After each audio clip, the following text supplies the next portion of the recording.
তোমরা যারা এখনো পেঁয়াজের আংটি খাওনি মানে ওই যে অনিয়ন রিং যেটা ওটা খাওনি তাদের জন্য আজকের রেসিপিটা। তো এটা এত যে ক্রিস্পি হয় কি আর বলবো। তো চলো তোমাদের সাথে আজকের রেসিপিটা শেয়ার করিস। তো গাইস প্রথমেই এখানে লাগবে হচ্ছে পেঁয়াজ। এখানে আমি 5টা পেঁয়াজ নিয়ে নিয়েছি, এখন এটাকে কেটে নেব। তো পেঁয়াজগুলো কিন্তু কেটে নিয়েছে, দাঁড়া কই যাস। তো এখানে কিন্তু পেঁয়াজও চলে যাচ্ছে কি একটা অবস্থা। তো পেঁয়াজগুলোকে এখন মাঝখান থেকে আমি যেভাবে গোল গোল করে কেটে নেব।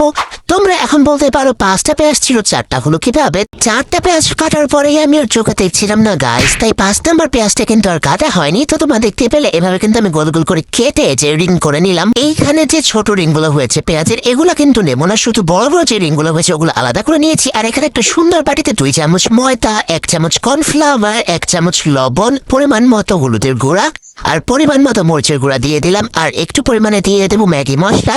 তারপরে এখানে কিন্তু পানি দিয়ে দেবো, পানি দিয়ে একটা সুন্দর ব্যাটার তৈরি করে নেবো। এখানে কিন্তু অবশ্যই সুন্দর একটা ব্যাটার হতে হবে এমন। এরপরে গোল করে কেটে রাখা পেঁয়াজ সুন্দর ব্যাটারটার মধ্যে ডুবিয়ে এভাবে কিন্তু ব্রেড ক্রাম দিয়ে কোট করে নেব। তো এভাবে কিন্তু অনিয়ন রিংটা রেডি হয়ে যাবে। এখন শুধু এটাকে ভাজলেই কিন্তু রেডি এই পেঁয়াজের আংটি। সরি গাইস, অনিয়ন রিংটা যে এত ক্রিস্পি হয় তোমরা যদি না ট্রাই করো তাহলে কিন্তু বুঝতেই পারবে না। তো আজকের রেসিপি কেমন লাগলো অবশ্যই জানিও। আল্লাহ হাফেজ।